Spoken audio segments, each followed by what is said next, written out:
So I saw a listing locally on Facebook for a home, and it said timeless, whatever. So of course I'm like, let's see what they mean. So I click on it and I'm like, it's not timeless. I see white and gray all over this house. This is not timeless. This is 2009 that the white and gray trend started. And here we are all these years later. That trend is so dead. Do people even really know where this idea of timelessness comes from? Like, can anything actually be timeless? Well, no, it can't. Welcome to the On the Wall podcast, where we engage in conversations with artists, designers, enthusiasts, and visionaries who shape the world of interiors. Today's guest is Rachel Cannon, the founder and principal designer at Rachel Cannon Limited. We discuss the difference between tasteful and timeless, remote work and interiors, scope creep, client management, balancing creativity and practicality, and behavior-driven design. If you enjoy these conversations, please subscribe, leave a rating, leave a review, and share this podcast with a friend.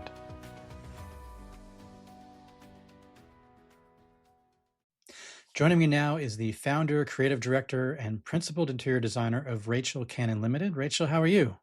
I'm good. How are you? Doing well. Thank you for joining me today. So you're down in Louisiana, is that right? Correct. Yes, in Baton Rouge. Okay. But you, as an interior designer, you service more than just that area, Coast right? to coast. Wherever you are, we would love to work with you. We're Coast to coast. based in Louisiana, but we do have clients all over. We have clients in Florida right now. We have a potential client in California. We've had clients north to south, east to west. So it's not really prohibitive for us to work with someone that's not local. Gotcha. How do you service clients that are remote like that? Is there a portal? Or how are you sort of, I guess, attaining those clients as well? Is it just word of mouth? Is it social media? Your guess is as good as mine. I think it's social media. Okay. I always feel like we could be doing more to like attract clients in maybe higher end markets than where we're currently based. I think for the most part, they find us through social media, though. I think that's our biggest driver is they follow for a few years. And then eventually when they have a project, they will reach out. And then their question is always the same, like, well, how does this work if you're not here? And my answer is always that it works exactly the same as if you are here, because we don't design in the presence of our clients. We design in this office and we present ideas to clients. So we can do all of the work like we normally would and present the ideas to the client virtually.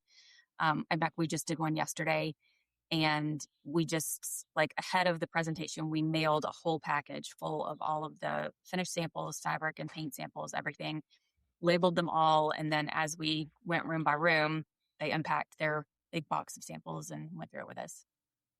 Okay.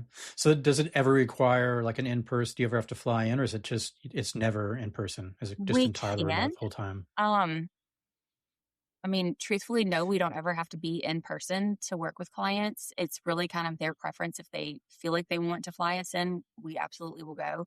We've done that before. It seems like COVID really changed all of that for most people. I think they started to realize like a lot of work could be done remotely, and I was guilty of it too. I kind of thought like, I can't do this unless I'm standing in your space or unless I'm walking the construction site. And I think that really made a lot of people reevaluate if that was really the case or not when we couldn't go anywhere. So we kind of leave it up to the client and let them decide, like, it can happen at any point. If they decide we do want you to come down, we will absolutely fly out and meet with them in person. I think the biggest misconception though is,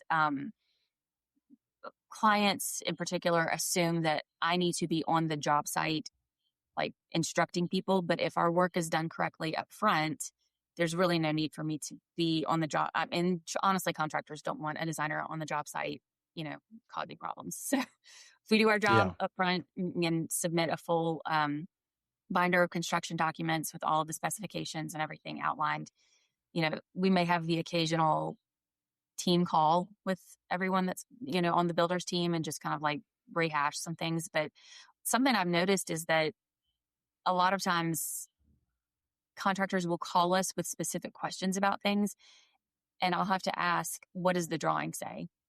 And they're like, well, the drawing says to you, blah, blah, blah. And I'm like, then do whatever's in the drawing, because I can guarantee you whatever is in our set of drawings is that way for some other reason that's going to come down the pike. Like a light placement has to go where we're telling you this wall has to be moved, or We're running electrical a certain way because of the way furniture is going to be laid out.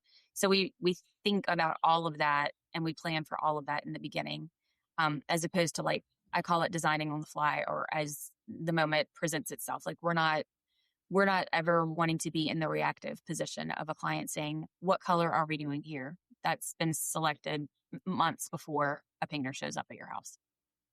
Yeah, well, I was wondering, you sort of answered in that in what you were just saying, but like I was wondering if there were any sort of shortcomings or obstacles that you run into when doing that sort of remote thing, where I'm like, are you ever in a situation where you go like, oh, we thought this, but because I wasn't in the room, it didn't work out. But I suppose if you must have a certain set of requirements where they go, well, we need this and this submitted so that Yeah. the room for error is minimal to We none, don't right? do anything without a set of like an AutoCAD drawing file. On the Wall is brought to you by Milton and King, your trusted partner for luxury crafted wall coverings. Milton and King's trade program is designed to make your creative process seamless, offering exclusive trade-only benefits such as complimentary samples, early access to new collections, and professional pricing structured to enhance your business success. To assist with your projects, you'll have the flexibility to create your own custom swatchbook, tailored specifically to your design needs. With dedicated customer support every step of the way, our trade program is here to elevate your design vision and simplify your journey from inspiration to installation. Ready to join a partner who understands your craft? Visit miltonandking.com to apply for your trade account today. Milton and King, your vision, our craftsmanship. Everything that we do is based off of that. So if they don't have a file, if no one has ever, like if let's say they bought a house and they're redoing this house, that's an instance where we would probably fly out and measure and draw the house ourselves. But a lot of times we've been very fortunate where they have architectural plans and a set, like a file for us that we can use.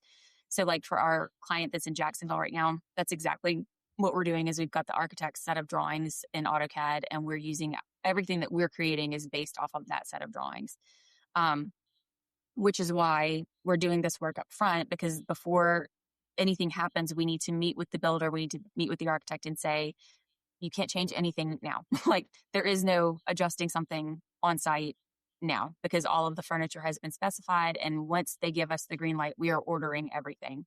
And then that's going to all get installed according to the set of plans that you provided to us. So you cannot, there is no continually changing the floor plan once we're involved. I would really prefer if we were involved at the same time as the architect, because a lot of times we find, bedrooms, specifically primary bedrooms that are so massive that you could not possibly fill them up with furniture.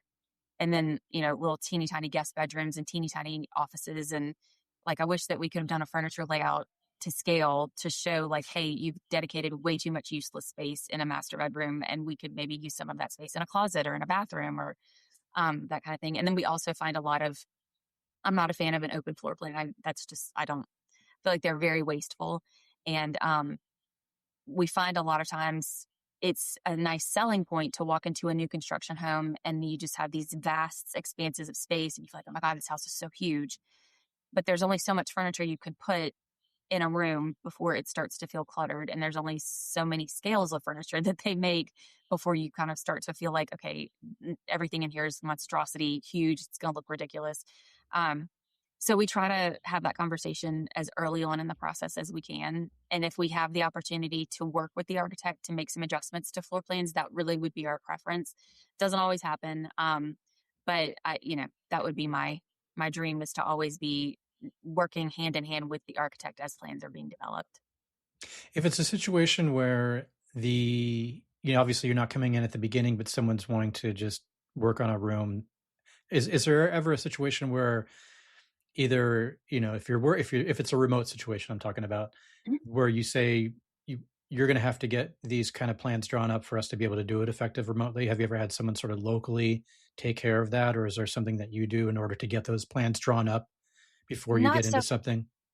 No. We do have, so for the potential client in California right now, all we have gotten to is we have submitted a professional fee proposal. So that's the point that we're at with them at the moment.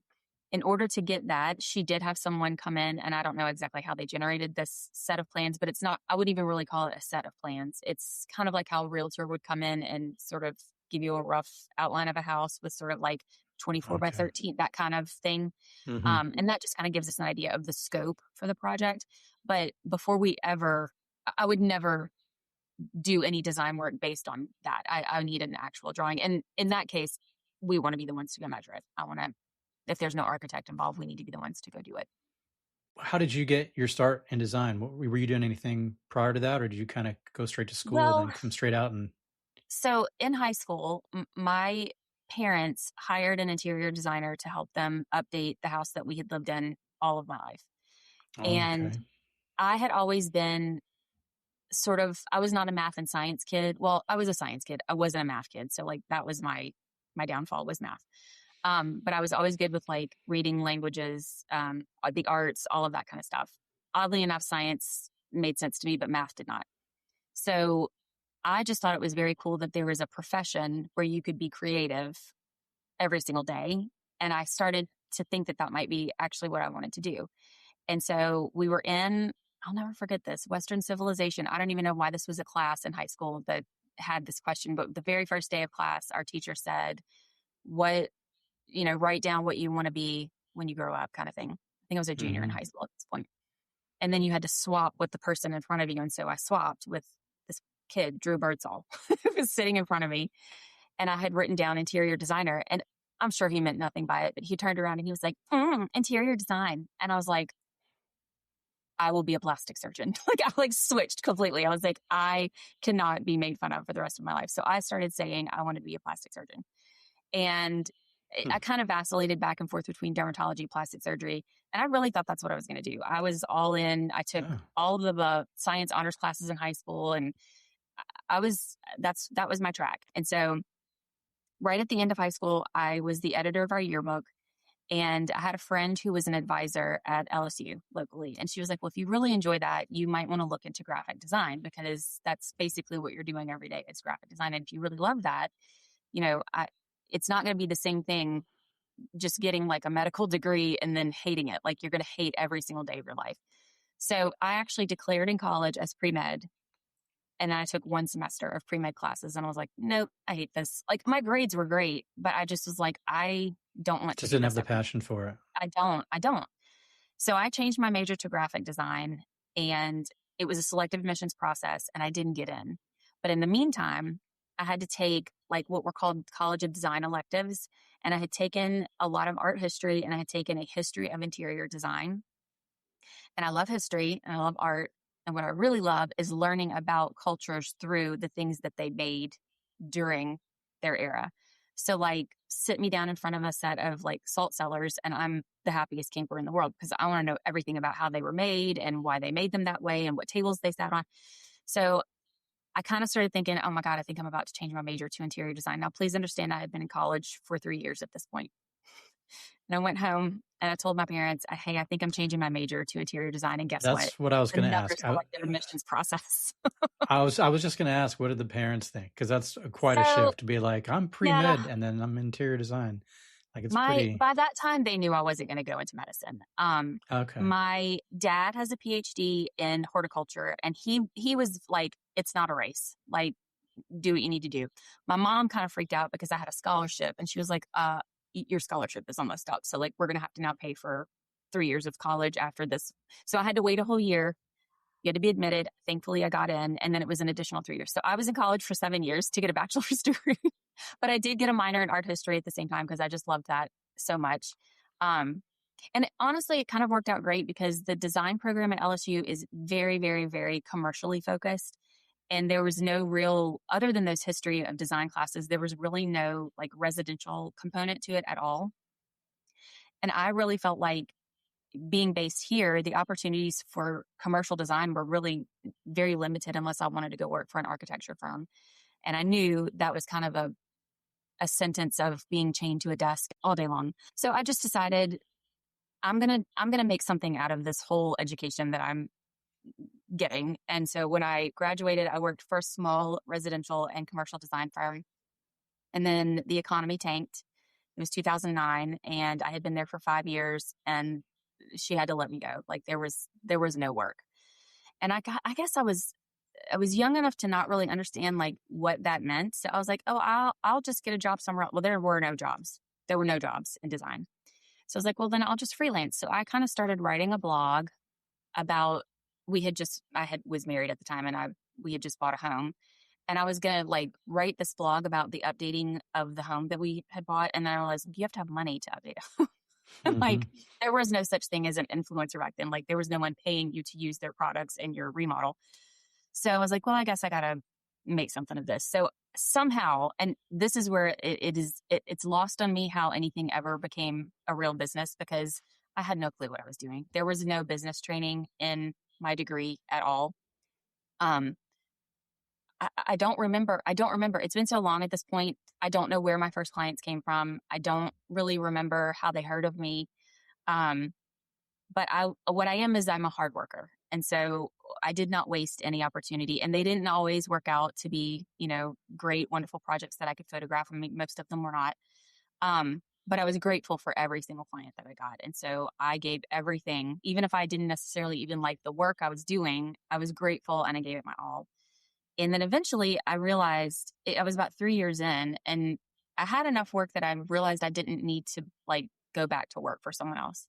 And I thought, okay, I need to legitimize this. So I hired a business coach, and it was one of the best moves I've ever made, because that kind of gave me I had no infrastructure. Like I had no future thought of like, well, if you ever want to grow and become a firm someday and have employees and you don't want to wear every hat, like, how do you do that? How do you start? And so that was very helpful. Just learning how to set my fees, to stop charging hourly and to do value-based fees was a huge turning point for me. And that's like, even recently just reevaluated our fees, and like, it was time. It had been a long time since I had raised my fees. So we did like some forensic accounting and got down to like the effective hourly rate that it takes to run this business and what our fees should actually be. And, um, I mean, that's all that kind of stuff that I'm like, man, if I could go back and if I could craft a design education that I think would be really, really useful, it would be something that concluded that part of it. Because we had one class that was like professional practice. I don't even remember the first thing about what I learned in that class. I have no idea. It was Yeah. kind of like the difference between like if you're a single person shop or if you have a traditional studio type setup. That's basically the extent of what I remember. Um, but what I've learned mostly is that on the other side of your education, there are tons of people doing this, and they're all doing it differently. And that's okay.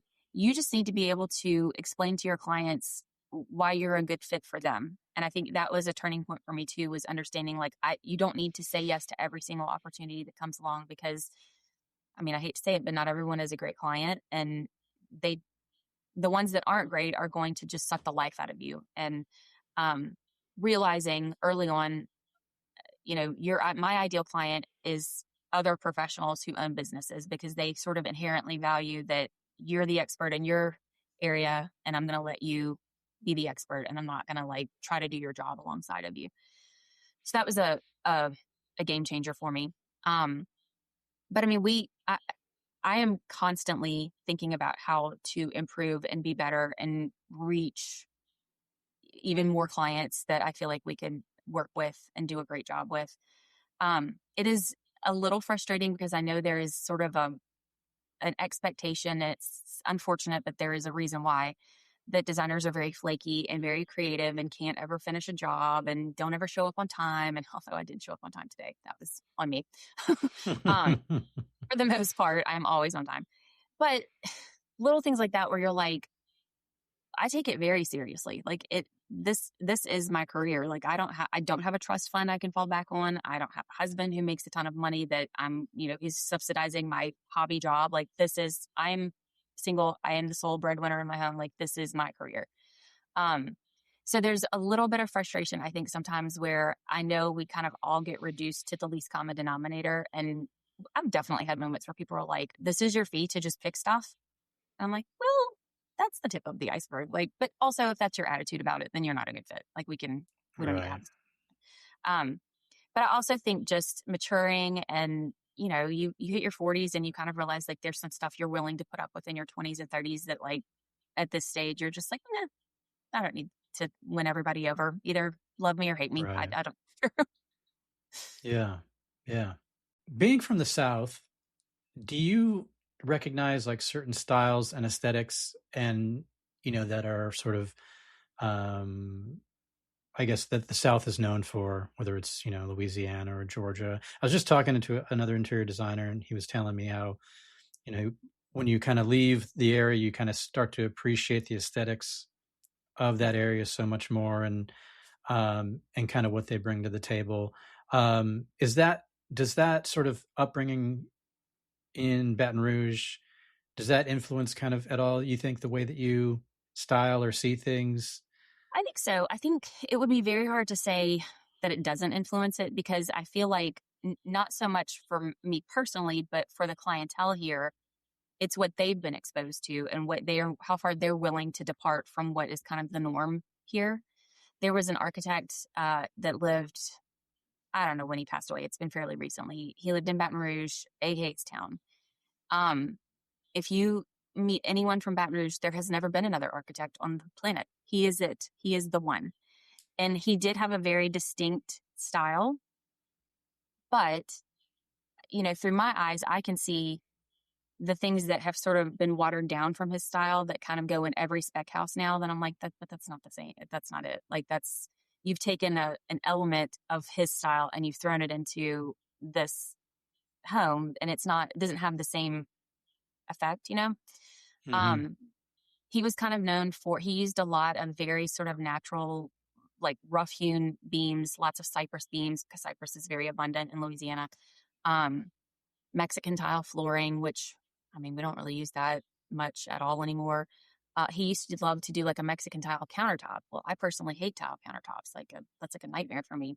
But I feel like in the right home, it's very pretty and it has sort of a feel to it. And you have to imagine his homes that he was designing were I'm going to say grand, but I don't want you to think ostentatious. Think more like sprawling, like very, very deep, deep porches and floor to ceiling windows, but the ceilings are probably never higher than 9 feet because it's too hot here to have all that heat trapped in your house. So there's a lot Right. that I feel like influence just the style of architecture in Baton Rouge specifically and in Louisiana. Um, but I also feel like I see a lot of builders now kind of swerving into the lane of like a signature look. And it's kind of like a replicate, like a cookie cutter. Like they'll knock down all the trees on a piece of land and then put 18 houses up on this, like an acre. And I can't stand and they all look the same. Um, and I understand that as like a marketing thing and it's their goal is to sell new construction and I get it. And so if they find something that works, they're going to replicate it over and over and over again. What makes it hard for us though is if we wanted to somehow bridge some of those more Louisiana type aspects, it's very hard to do that in a house that's got the modern farmhouse look with like the black windows on the white painted brick. Like they don't really like mesh. Do you know what I mean? My Mm-hmm. preference would be to stop building new houses. Everyone can stop. There's more than enough houses. And I would love for people to buy older homes. You don't need nearly as much square footage as you think you do.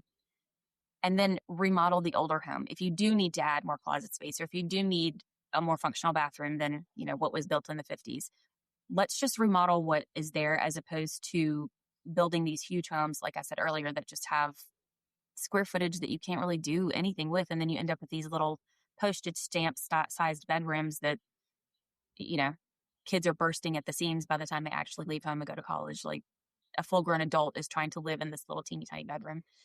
Um, Are so yeah. there any sort of challenges in doing that? Like, are these older homes, when you're saying like kind of remodel, Mhm.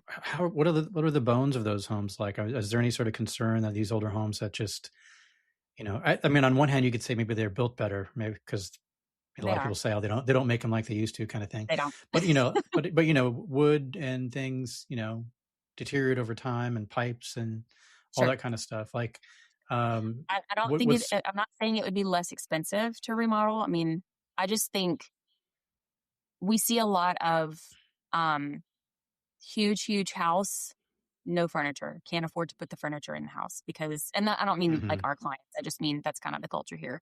Buy the huge house and spend the rest of your life putting the furniture in it. And I would much rather you buy something smaller that you can afford to fully furnish and make it your own. Um, because I feel like there's also a culture here of resale value. No, you don't want to add that wallpaper because it's going to be harder to sell. No, I wouldn't paint it that green color. You don't want that dark green in your dining room. It needs to be all white. The next person's going to want all white. Like, I would really like for people to just live in their houses the way that they want them, as opposed to thinking about someone, potentially some stranger down the road that may walk in and not be able to see past a paint color, you know? Mm-hmm. Um, so we try, and I think we've done a good job because we are kind of known for using a lot of color. We try to kind of help our clients see past that as well, because it is something we have to undo. Oddly enough, the real estate market here is booming constantly. So people they're going on like tours of parades of homes, and it's the same house over and over and over again, maybe with an accent wall that's a different color. So we're doing a lot of having to kind of deconstruct, like, that's not really design, that's real estate, that's selling, and that's not interior design, that's not really architecture. It's two totally different things. Um, so that's why I love older homes. I love the character of older homes. I love rooms with walls. I love that gives you a nice place to stop and start a paint color instead of having to just paint everything white because it's all open to each other. Um, Yeah. So that is that what you're referring to when you're saying you weren't such a big fan of the I'm really not. Well, and they open floor also cause plan? like echo chambers, but um, I feel like there's a time and a place for an open floor plan, and in my mind, that's more like, I think of like California. If you've got some amazing views, you're up on a cliff and you can see the Pacific Ocean from your living room. Well, then yeah, obviously you don't want you want everyone to take advantage of that view. Here, we're talking about the neighbor's house and the house across the street. So like, I don't know why you need a viewpoint of that house and that house from every room in the Yeah. downstairs of the house. Yeah, that makes sense. Yeah. I'd love to dive into a little bit of your design philosophy and just kind of what I gathered from going on your website, which is really interesting because when, just in this conversation, you mentioned that you started blogging, I think you said, right? I Or you did. started a Yeah. blog, and you have a big section on your site that's, journal entries essentially, or Yes. blogs, however you want to Yeah. categorize it. And so that all of a sudden sort of makes sense because you've probably been curating that journal/blog for many years, Yeah. I have. um, which we can get into. But yeah, so your sort of taglines or headlines that you have on your site say um, vibrant traditionalism, Hmm. um, or they say classic, fresh, smart. Hmm. One was the pursuit of originality. I was Hmm. kind of curious to see how it is that you sort of implement these ideas. Like, what does it mean to be classic, fresh, and smart? Hmm. What is vibrant traditionalism? And how does that sort of go in line with, I think of vibrant traditionalism and I think classic, but then I see pursuit of originality. So I'm thinking, where do all those things fit into how you design a Yeah. space or a home? Okay. So let's start with vibrant traditionalism. So I kind of gave our work that title because you we have some work that's a little contemporary leaning, but we're not the firm if you want sort of that void of color, everything very linear, everything very, very, again, sort of like that California coast kind of look. Um, I love color way too much I'm not good at designing like that. Like if someone were to call and say, I love your work, but I want everything neutral, I would have to go, we're probably not the firm for you because I find it more of a challenge to make all neutrals interesting. It's very hard to make neutrals interesting and look rich. Um, I just get a thrill out of using color. So the vibrant is really more about the color that we use. The traditionalist kind of side of it has more to do with the fact that that's kind of leaning on that art history minor that I got. Like when I say I minored in art history, like I would have probably double majored had I not had to go back and take a class in the weather patterns in geography, which I did try to do. And I was like, no, I don't know. I'll get the minor instead. Um, I just loved it. I think it's so interesting to look back on furniture styles of the past, and then like how can we take that chair and put some new fabric on it, and like the marriage of those two things, like that makes me very excited, because I feel like there's something unique about knowing when and where to pull from specific stylistic periods and how to make them work together. It's not to say we do a lot of antiques. We're not an antiques heavy type of firm. Um, every now and then we'll have a client who maybe has some antiques that we get to kind of like repurpose and use. But I guess it's that vibrant traditionalism is really kind of the marriage of the old and the new. Like the new would be the color, the old would be, forms and shapes that have been around for a while. Classic, fresh, smart. So this is, I'm gonna sound like a super nerd here, but one of the things we learned in design school is that a table with 3 legs is always going to be more stable than a table with 4. So 3 pillars is indicative of stability. So classic, obviously kind of relying on my art history degree, everything that I learned from those classes, the formal training in design. Fresh would be more of that kind of, it's classic, but with a twist, like fresh ideas, fresh thoughts about how to use some of these more traditional shapes. And then smart is we have to be smart with people's money. We have to be smart with, I may love a silk velvet, but it may be absolutely not usable for a client because they have kids and pets. So we find a performance fabric that looks like a silk velvet, and that's smart on our part. So the classic fresh smart has to do with sort of what my philosophy about all of this is, but also who I am and who our clients are. They appreciate good design. They're pretty well traveled. Like they have been exposed to design other than just what's here in Louisiana. They know enough to know that they haven't seen what they want here yet. But they also know they can't do it themselves. That's smart. um, and then fresh is kind of like having someone with fresh eyes come in and be the expert for you. They don't have the time. They are full-time. They're plastic surgeons. They have a full plate. They don't want to do this on the side. Mm-hmm. And so it's very multi-layered, the classic fresh smart tagline. And then pursuit of originality is really, that has to do more with, even though there may be kind of a common handwriting on our work, I mean, it's all kind of coming out of this brain, and that's why there's some commonalities in the style.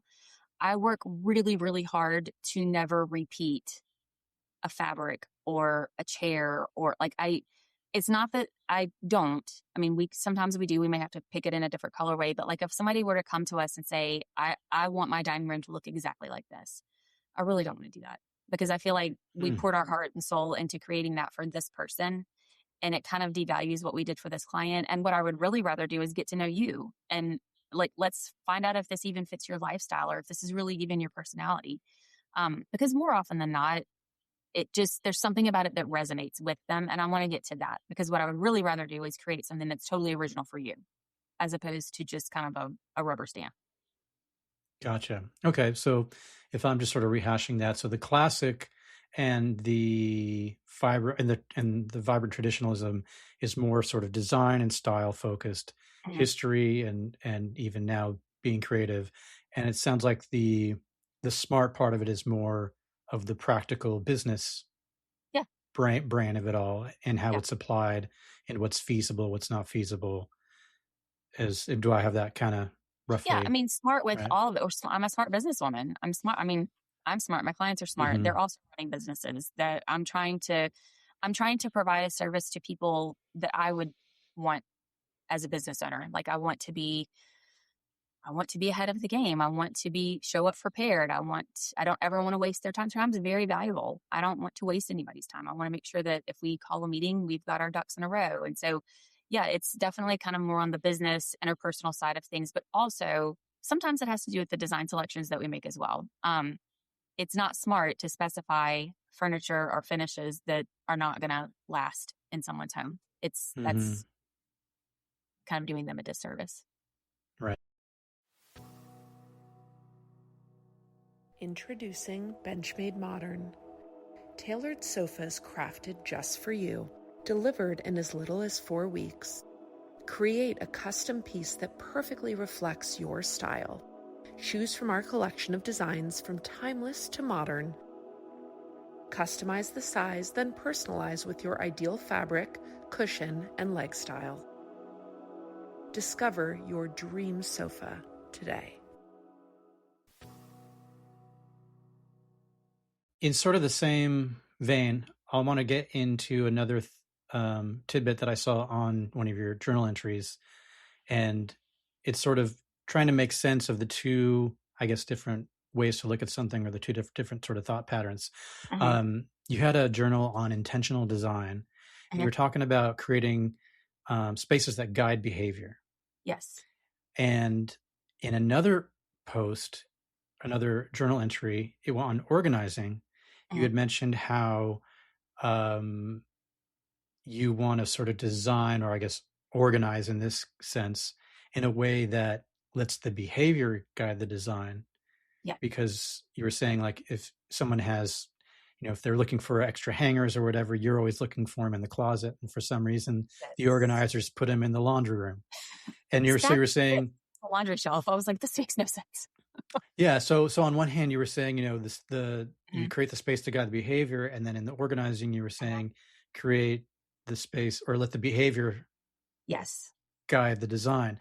So how do you, are those just two different principles that you apply to interior design and organizing, or are they kind of, okay. So if you think about, the one place where there's a lot of overlap is in a kitchen, because a kitchen is a very hardworking space in a home, and it relies a lot on muscle memory.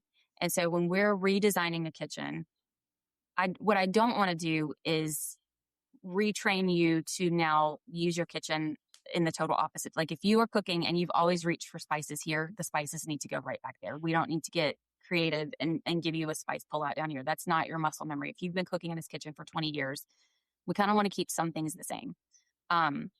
So in terms of design guiding behavior, that kind of really pulls more from my commercial training. So if you think about, this is again, super nerd moment. If you think about wayfinding in an airport, that is design guiding behavior. It's that kind of concept of, let's say we did have a client do this, remodel their entire home, added a sunroom, and they were kind of like, but we don't really know what this room is for. Like, it's just we had to add this to make the door to the bedroom go in this spot, but like, what are we using this room for? So that's where we kind of think of, okay, how can we make the design guide how this room is going to be used? So what we ended up doing was we put a little chaise lounge and floated it in the center of this little room. And then we added it looks like a fireplace, but it's actually for their dogs. It's the dog bed. And then a TV on the other wall, and it's framed. And so it kind of looks like a piece of art. And so that room found its purpose through the design that we created for it. Otherwise, it really didn't have a purpose. So think of that in terms of spaces that are more like ante rooms, or a lot of times we'll have like sitting rooms off of a primary bedroom. And a lot of people think, well, we'll never sit in here.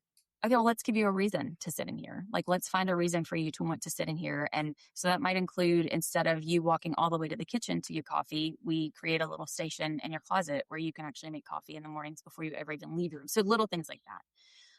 When we talk about organizing, so I decided to become a professional organizer to sort of make our kitchen and bathroom designs even better, and closet designs, because we got a lot of requests for that kind of thing. And I would always go, oh, we're going to have to lean on the cabinet people, because that's really kind of their world. And I'm not trying to swerve into their lane, and I'm not trying to be a cabinet designer.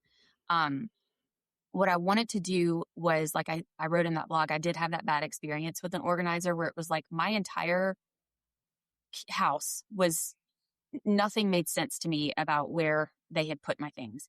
And I was frustrated for probably 3 months until I found all my things and I put them back where I wanted them. And so my thought was, if I've had that experience, certainly other people have had that experience. We're creatures of habit. I mean, we're human. That's, we like our little routines. So it doesn't make any sense for me to impose how I think your home should be organized on you if it makes sense to me, but it doesn't make sense to you. That's going to make you late for work. It's going to make you frustrated. You're going to curse my name every time you can't find anything. So my thought was, well, if we become professional organizers, yes, we can organize for people, but really what we're trying to do is incorporate that early on in our design process. So even though we will obviously go in and we can reorganize a closet and make it more functional, what we're really trying to do is design things from the beginning so that they stay organized, so that there's not that moment multiple times a year where you've got to call the organizers in because the closet is a wreck again and they need to come in and, hang everything back up and put all your shoes back. No, that's not the point. Like, so whenever we're thinking about the behavior guiding the design, that's kind of more for your routines, your daily routines, how your bathroom, your kitchen, your laundry room, your closets, those kind of things. Sometimes clients they don't know what their routine is. Like they don't. And then in that instance, we kind of reverse it and we can go, okay, well then let's think about it. When you walk into your closet, what's the first thing you do? Do you kick off your shoes? Do you drop your bag? Maybe we need to make a spot for that kind of thing. But I don't know. That's to me is where I feel like you can never dive deep enough into the human side of all of this, the behavior that we have and everyone's different. Like that's what's so interesting about it too, is that no two people have the same habits. And I think that's like, I keep seeing the tried and true tip is to put by your back door, either a little key thing to hang keys on or a dish that you can drop like loose change, your wallet, your phone, your whatever. What I see more often is that whatever that thing is gets full of stuff. And then the countertop next to it becomes a place where all the stuff out of the pockets goes. And it still looks kind of cluttered and messy. And I'm like, how about we don't make that a spot to do any of that? Like, if that's what's driving you crazy, adding another thing that's just going to get full of clutter and then clutter is going to spill over that's not the move. So that's kind of one of those things where we're like, for the next week, tell me, like, write down everything you do when you get home. Like, do you stop at the kitchen counter or do you immediately go back to your bedroom and change clothes? Maybe that's where all that stuff needs to go. And so just kind It's of like helping them their own behaviors. behavioral problem solving. Yeah. I mean, that's what design is in general. Like, yes, it's pretty, but if you really want to get down to the nitty gritty, that's what that degree in design was. It wasn't about making things pretty. It was about how do people interact with the space. So, yeah, that's great. I wanted to talk to you about a few other things. Your Instagram is really interesting. our Instagram is off the hinges right now. I feel like I need to reel it back in. No, but it's really great because obviously there's a lot of the spaces you've worked on and the projects and things like that, but there really is a lot of information for the designer. Like I see it that you're not just sort of exposing your designs and stuff to possible clients, but to a lot of other interior designers. And I feel like somebody who's starting out in interior design could really find it useful in terms of the business sense of it all. Yeah. You give a lot of tips about kind of just running the business of design. There are a few things. So I have a few questions for you. Hopefully we can kind of get through them. Before we get into that part of it, though, you did a couple of different posts on a few topics that I kind of just wanted to pick your brain about. Okay. One was to tell me a little bit about the Georgians and taste and timelessness. Yes. All right. Something I'm just going to confess right now. Anytime you see a talking head video from me, something has happened that has made me go, ooh, I need to say something about that. It seems like you're reacting to something. Always. Okay. Like, it's just a thought where I'm like, no, I need to set the record straight. Like I have something I want to say about that. So I saw a listing locally on Facebook for a home and it said timeless, whatever. So of course I'm like, let's see what they mean. So I click on it and I'm like, it's not timeless. I see white and gray all over this house. This is not timeless. This is 2009 that the white and gray trend started. And here we are all these years later. And like people have watered it down so much that everyone is just terrified to do anything other than white walls, gray floors. That trend is so dead. So I was like, okay, do people even really know where this idea of timelessness comes from? Like, can anything actually be timeless? Well, no, it can't. Everything, like I said in the video, is of an era. I live now with the tools and resources available to me now. What we're doing right now is not going to be what they're designing in 200 years. It's not. Things will have advanced beyond what we do now, and things will look different then. So you can just go back the 100 years and just see how much things have changed in design. Now, there's always good taste. There's always bad taste. There's always no taste. But that's why I said I think when people say something is timeless is they think it is in good taste. And I wanted to set the record straight that even though I didn't say it in that video, the white walls, gray floors is not in good taste. That is a bad trend that has hung around for way too long. So I just love the Georgian era. I'm fascinated with it. I think that they specifically, I'm entertained by them because if you think about their world was just getting wrecked back and forth because there had been this class system that had existed for all these years. And then all of a sudden you have this middle class that's kind of rising up. And that really messed with those upper class people. Like they're like, well, who are you? And so it really shook the foundations of like, do I have good taste? How can you have good taste? You've never been on the grand tour. You've never been to Italy. You've never seen the things that I've seen. I think that's interesting because honestly, I had never been to Italy when I decided I wanted to become an interior designer. I didn't go to Italy until long after I graduated from design school. So I kind of am the perfect representation of like the middle class who just decided like, hey, I have an interest in this and I would like to pursue this. So that's kind of where that whole thing came from. I just think the Georgians are fascinating. I think the era is fascinating. I do think a lot of what we consider to be good taste, if you look at the Georgian era, it is kind of very similar to what we would still look at now and go, oh, that's a timeless room. It does feel very timeless because it's in good taste. What year is this, the Georgian era? So that's going to be like 1700s-ish, like middle 1700s into like 1830s. It's a pretty long. And there were several kings named George back to back to back during that whole era. So it does change a little bit. If you were to do like a quick Google search of the Georgian era, you're going to get a really wide range of like one of the most famous Georgian homes is Strawberry Hill, which doesn't even look Georgian at all. It looks Tudor, like it's crazy. But it was built during the Georgian era. So I don't know, I'm just fascinated with that kind of stuff. That is the art and history and design side of things that like, oh gosh, I could just sit in art history classes all day long. I'm fascinated with it. That's cool. Yeah. Well, maybe you could tell me what spawned the video on scope creep. Oh, that one's been a while back. I don't remember if there was anything specific on that one. Okay. But Can you explain a little bit enough, what that is? I can. So scope creep would be where you have the parameters on your professional contract with your client. Like we will provide these services and, anything beyond this is scope creep. And it's easy to let that happen in a design project if you don't have like checks and balances and like mile markers and like you're not keeping track of like how many options you've shown people, or if they're like, oh, well, you're here, can you just look at this room? Well, this wasn't part of our design agreement. So those little things are what we can consider scope creep. But interestingly enough, after I put that video out, I don't think that was a reaction to anything that specifically happened. We did have a client, we were at their house and they were like, well, which flooring are we going to use in the laundry room? And he looks at me and he's like, is that scope creep? I was like, well, technically yes, but I'm here and I can decide if I want to answer that question or not. I was like, it's going to take me 2 seconds. You'll use this floor, like the flooring staple that we have, and just use this one. But it was interesting because I realized like, oh, clients are actually paying attention to what we're putting out there, and good. That's good. I mean, people need to understand like it is a business. Like it does seem like lots of fun, and it is fun, but it is actually a business. Like we do at the end of the year, we are paying taxes just like everyone else, and we've got to report what we made money on. And it's not fair to receive a service and not pay for that service. So I try to be as real with people as possible. And Instagram has been a good place to do that, where, you know what I think it was? I think actually a follower had asked me a question about, that's what it was. A follower had DM'd me and asked me a question. And rather than like putting her question up and like showing everybody who she was, I just kind of did it incognito, like scope creep is whatever. Okay. So basically it's the idea that the job becomes bigger than what was agreed to. Correct. Slowly but surely.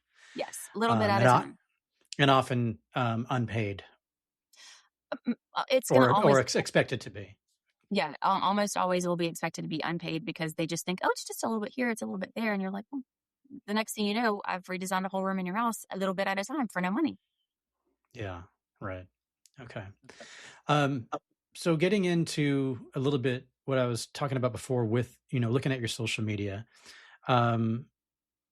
you are very articulate about your points of view and design, and especially kind of when you do like those talking head ones, like you call them. Uh-huh. Do you work with like a social media manager at all, or do you do it all yourself? So okay. I don't want to give anyone the impression that the social media manager is telling me what the content needs to be. I'm still creating the full editorial calendar. And anytime you see a video of me talking, like I said earlier, that's because I had an idea and I went and furiously wrote down my thoughts and then created like how I wanted to present it and filmed it.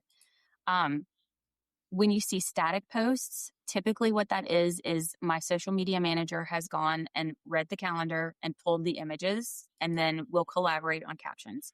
Um, it's really difficult to nail my voice because I feel like that's why I said earlier, I feel like our social media is unhinged because in addition to, I am smart, but in addition to being smart, I'm also like, I'm funny and like, I love to have fun. My greatest joy in life is to make someone laugh. Like I want to make I you laugh. I did notice on your LinkedIn it said you were an amateur comedian. I am. I would love to, you know what dream job would have been? A writer on a sitcom. I would have loved to have done that. But Okay. anyway, I digress. So I want to find the fun in all of this because I also don't want to sound like a drag. Like, oh my gosh, she's always getting on there and talking about, the business of design. And that's so boring. And like, God, you have the best job in the world. All you do is like harp on the business side of it. But it can be both things. Like it can be fun and we can have a lot of fun and crack jokes with our clients while we're doing this very serious work. So the caption thing is typically a collaborative kind of process between Blythe, who is our social media manager, and me. Blythe is precious. She is the sweetest person on the planet. I don't think she gets my humor all the time. And so sometimes I'm like, I'll just say this instead. Like I'll go in and edit the post, but she does a great job. Like I think she on the larger scale, she gets where I'm going with things. One complaint I have right now though about just social media in general is that I feel like Instagram is trying to become TikTok.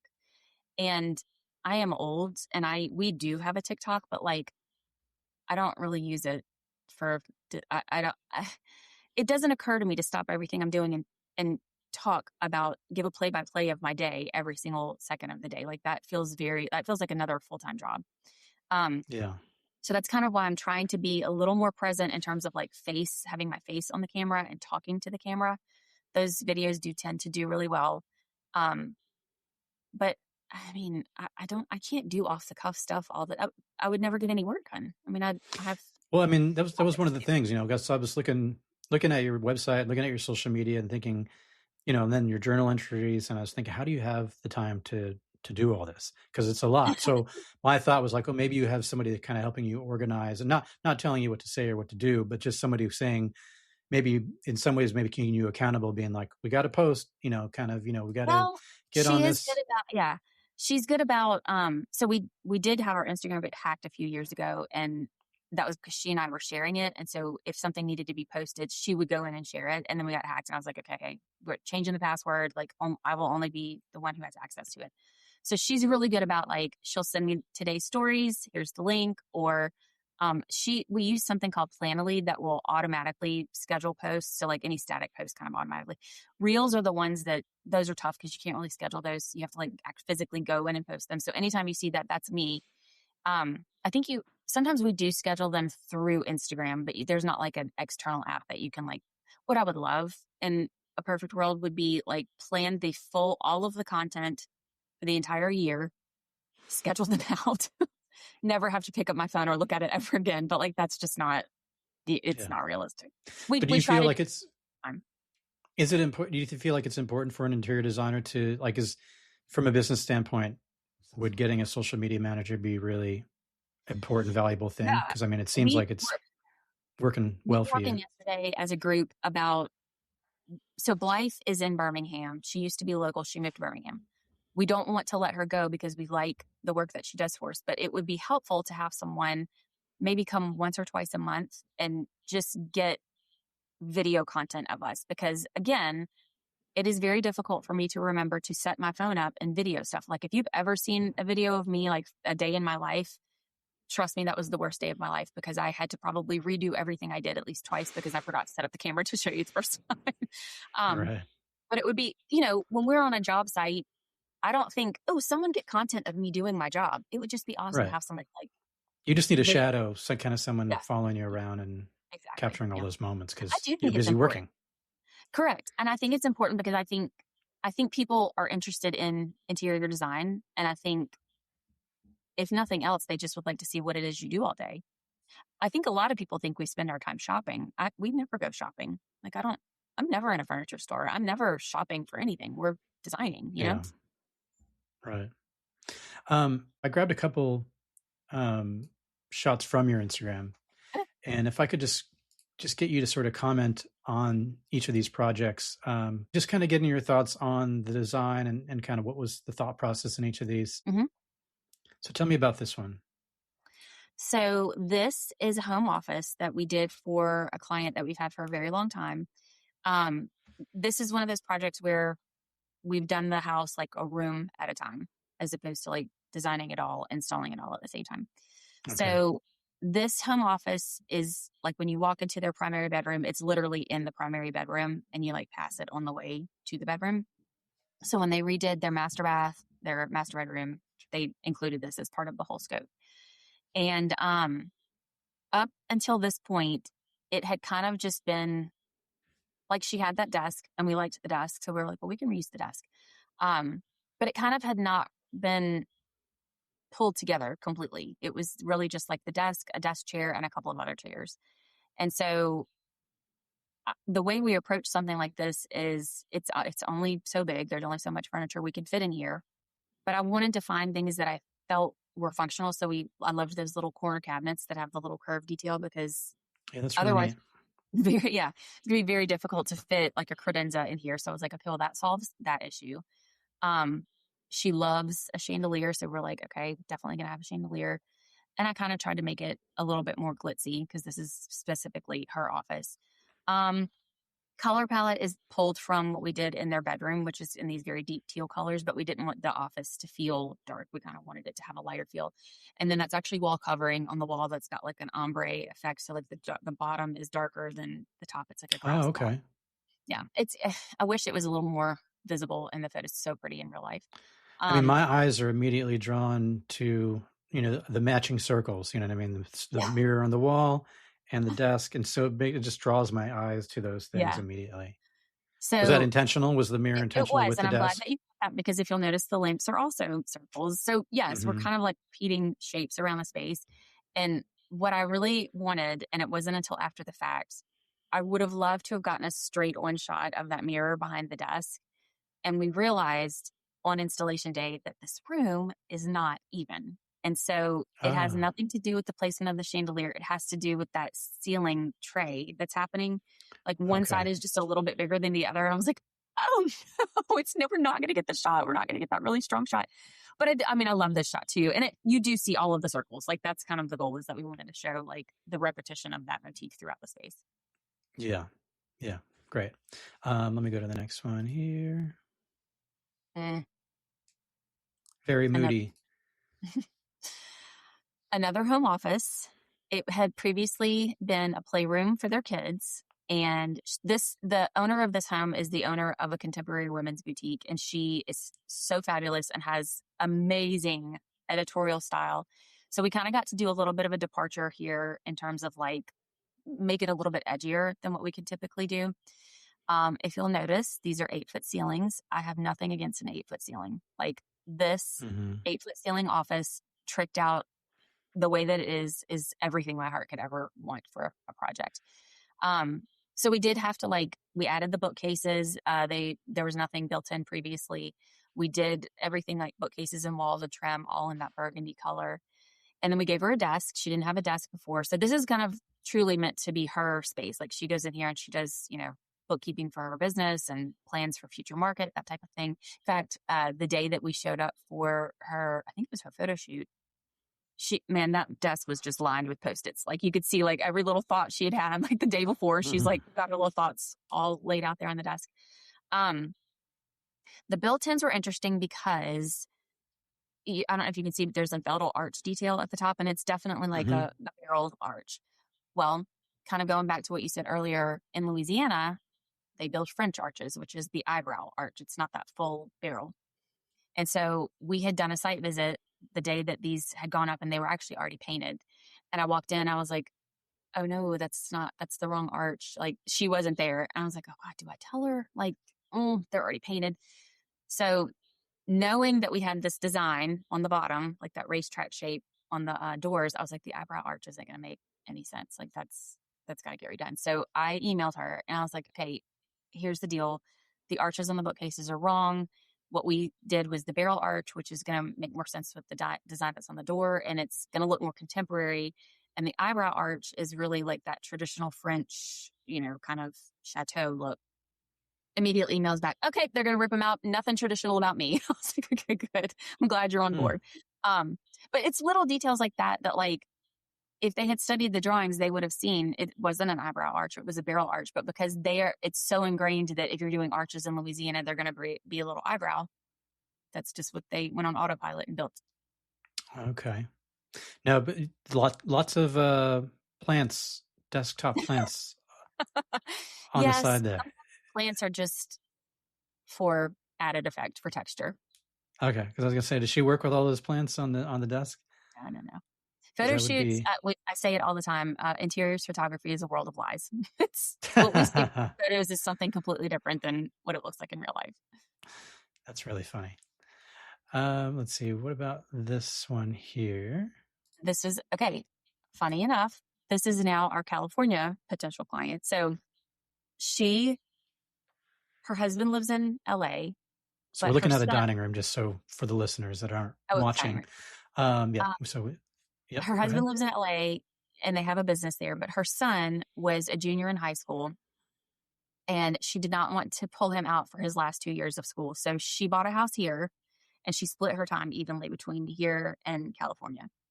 And so this was such a fun project because there were so many different like circumstances that we had to work around. So one, she's here part-time. Two, it was the height of COVID and lead times were ridiculous. 54 weeks for a sofa. I mean, it was ridiculous. So we were limited to, there was a very clear budget and a timeline because she was like, well, if I wait 2 years for my sofa to come in or for my furniture to come in, I mean, we may not need this house anymore. So like, what would be the point? So we created a whole service around this project called Easy Button, where basically the client is not involved at all. Like, you tell us what your budget is, you give us the funds, and we just do it. And that is exactly what we did. Like, she got a little mood board, basically, like, these are the vibes. But there was no real approval. Like, she didn't see any of this until it ended up in her home. And she loved it. Wow. We loved it. Yeah. I love that chandelier.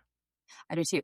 That was one of those things where a friend of mine owned a lighting store and we couldn't wait to special order lighting. And so I was like, what do you have that's in stock that we can come get off your showroom floor? And she had this chandelier. I was like, sold, done, love it. We did paint, like we painted the dining room and we painted a few other areas of the house. We actually used wallpaper in her powder room, which I love. And it was kind of one of those things where it was like, when you get the client who's like, yeah, that works for me, you realize how much freedom you have. And like, I knew she would love the wallpaper we chose for the powder room because she was pretty hands off and seemed pretty chill. I was like, she's going to love it. And she did love it. Like, it was such a good experience. So you are a big fan of pattern and wallpaper and. Absolutely. Oh yeah. The more, the merrier. Looking at this last one, it's just a bedroom. Mm-hmm. All right. So this is for clients that live here that have a condo in Miramar Beach. So this is a great example of the project was elsewhere, but the design took place here. Is that a grass cloth on the wall? It looks like grass cloth. It's actually vinyl, but it's got the texture of cloth. And that was intentional because it's a beach condo. So like, we're trying to be mindful about wet bathing suits. You never know what people are going to do when they get back from the beach. I want to say this one was partially during COVID as well. And so some of our decisions were based on like shorter lead times and what was in stock. But I don't feel like we had to sacrifice really anything in the design for this. Like, I still love everything about this space. One thing I particularly love is the design that's on the drapes looks like the lamp and it looks like the artwork behind the lamp, that kind of swiggle line that's embroidered on the drapes. Love that. And then something else that we try to do too is like, if somebody says we have a beach home or we have a lake, I don't like a theme. I don't really want, like, if you say you have a beach house, the last thing I'm going to pull is aqua blue. Like, I just feel like that's been done to death. So for this specifically, this house, we kind of went on like a 70s vibe. Like, the living room is really very warm tones, and we did like a very sandy colored grass cloth and a huge gallery wall all across the back wall. Feels very relaxed. And then the husband was like, I do want one bedroom with blue. And we're like, okay. So we did do the one blue bedroom, and it sticks out like a sore thumb. It's still very pretty, but it's not cohesive with the rest of the space. But they love it, and that's the most important thing. Like, at the end of the day, I do tell my clients all the time, I will leave this and probably never set foot in here again, and you need to love it. So you've got to be the one that is happy with these choices. Just a couple more questions before I let you go. One of the things that I thought was interesting is how you are. There were a couple of journal entries that I saw that you were, and also on your Instagram, you dive in a little bit into personal style, personal design, like clothing Yes. and wardrobe and things like that. Yeah. And sort of connecting that with interior design, essentially you being a lot of times the room or the house being an extension of yourself and your personality is just as Right. much as the clothing that you wear. And I think I saw something where you said I used to wear black all the time, but I regret it or something. All the time. It's not my color. It looks terrible on me. So let me back up. I'm sure, well, I don't know, it depends on what your TikTok feed looks like, but your listeners for sure will have seen that color analysis has like had this resurgence. It was really popular in the 80s to tell you like, what is your season? And then like, it's made a comeback. Mm-hmm. Well, I love color so much that I was like, surely I can teach myself how to do this. Like, so I went and had my color analysis done, and spot on. Like, I was like, yeah. And I had it done online during the pandemic, and it could not have been more wrong. I was told I was a muted autumn. I am not. I am a true spring. And so I knew those colors didn't look good on me, but I didn't know where to go with it. Like, I was like, this is so frustrating. Like, I consider myself a color expert. So it was frustrating for me to not understand how the system works. So I took the class and I got certified. I was like, I'm going to become a color analyst. So I did. And I thought, gosh, that's so interesting, because truly all of the concepts and rules that we learned about color in design school apply to all of this as well. Like, color is a science, color and illumination. You'd have to take 2 studios back to back on all of that. So I was like, okay, how can I kind of introduce this in terms of like how I show up physically on our social media and have a presence?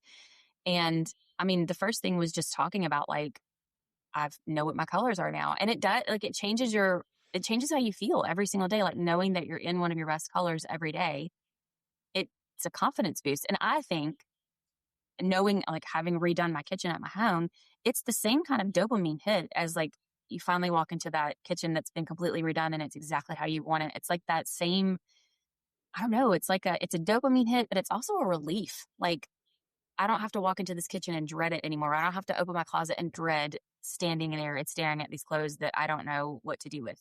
The other thing is knowing your palette means that like everything in your closet just works together. Well, that's what I do in design. Like, I'm creating a palette for a home where all of the rooms should kind of like relate to each other and flow too. That's why that one blue room bothers me in that condo, because it doesn't relate to the other rooms. But it's the same concept. Like, I'm not necessarily saying that I'm going to design a home around your seasonal color palette, but it's the same concept that like, we're going to create this palette that creates cohesiveness in your space. Well, it's the same exact thing in your closet. You now have a closet that's completely cohesive, and you could pretty much take any top and any bottom and put it together and it's going to work. I think that's cool. I think that's really fascinating. And it's kind of like it's like a time saver for me too. Like, I don't, the hours I used to spend thinking about what I was going to wear. Oh God, horrible. Yeah. But it has this essentially the same sort of, I guess, I don't know if relaxing effect is, but but feeling comfortable in your space is just as important as feeling comfortable in yourself. And the clothes you wear, the colors that you wear are just as important in both. Oh yeah, I agree. Yeah. I think, there is a lot of talk about the psychology of color and does it really have certain effects on you? And, there are kind of 2 camps. So the people who are kind of the diehards will tell you that like color absolutely affects your mood and how you feel about certain situations. And then there are some people who are like, it's a myth. It's whether or not you really like color that it is going to depend. I kind of land somewhere in the middle. I do think that color affects your mood. I I don't think it like dictates your mood, but I think it affects you. So like if you think about the example I always use is if you don't think interior design is important, have you ever had to spend the night in a roadside motel or use a roadside restaurant? Yeah, it matters. Like your level of comfort is dependent on your surroundings. Um, and I do think color plays into that. It's why we don't love spaces that are like fluorescent lighting. It's not flattering. Nobody looks good in it. Like it's, ugh. Um, Also, fluorescent lights kind of render color differently than what they actually are supposed to look like, and that's frustrating. I feel the same way about this horrible LED blue light that everybody is installing in houses now. Like it's like you're on a runway. It's horrible. Like just don't do that. Like 37 or 2,700 to 3,000 K. Like that's our sweet spot. Um, but I don't know. I agree with you. I think that color and how you dress and how you show up and your space affects your mood so tremendously. I just don't think it's like saying things like they paint prisons pink to calm the prisoners down. I don't know if I don't know. I don't know if I think that that's true. Or like yellow and red make you hungry, which is why all fast food chains have some version of yellow and red. I don't know. Maybe yellow and red are just very attention grabbing. I'm not sure. Yeah. But yeah, I don't know. That's why I say I'm kind of somewhere in the middle of it. Gotcha. I have one final question that I ask everyone that comes on the podcast. And that is, I mean, I know that you're a designer, so you have the creative aspect, but you're also running a business, which is very a different part of your brain, let's say. What is it that you do to stay creative, to keep those creative juices flowing? I clock out. I mean, that was a huge lesson that I had to learn, specifically before I got a separate office space that like wasn't in my home. I work from 9 to 5. Like that's it. I don't bring work home with me. I don't bring the laptop home with me. I don't check emails once I get home. I don't check emails over the weekend. Like you will burn yourself out so quickly. And that's because if you're constantly working on sort of the client facing side of things, like you won't have any energy left for creativity. Like you can't spend your whole life responding to client. Oh, we don't even give our cell phone numbers out. Like we don't text with clients at all. That's a no for us. Like, and it's, it only takes a few bad ones to ruin that for all the ones who would respect your time and your privacy and not text you at 6 a.m. on Sunday. But it only took one time where I was like, whoa, okay, enough of this. Like we have these landline phones. They can call us on the landline phone if they need to reach us, or they can email us, or they could schedule a meeting. That going back to kind of who I am, I learned a long time ago that I'm an introvert. And for me to really achieve deep focus, I cannot have interruptions. And that phone going off all day long with, people want an answer immediately when they text you. I would spend my whole day answering questions via text and I would get no design work done. And so that was just a line that I drew in the sand. Like, we're not going to text with clients. I'm not going to check email at night on the weekends. If I'm out of office, I'm actually truly out of office. And I think people think I'm not being honest. I really, like, y'all, you would be amazed at my ability to turn this off and not think about it. People have told me before, oh my God, I was so nervous to invite you over for dinner. I'm like, I'm not on the clock. I am not judging your space. Trust me. Like, unless you have paid me to make opinions about anything, I'm just here to enjoy your company. I'm not thinking about how your space could be improved. I'm not on the clock. And you find it also easy to turn off your mind from that as well? Like even when you leave the office, you don't have trouble thinking about the projects that you got to do. And nope. We're pretty organized and we keep a very tight running list of everything that needs to be done to keep a project moving forward. And, I mean, I can't do it all. We're at a point now where we've got projects that are so big that I can't be the person to do every single piece of the work.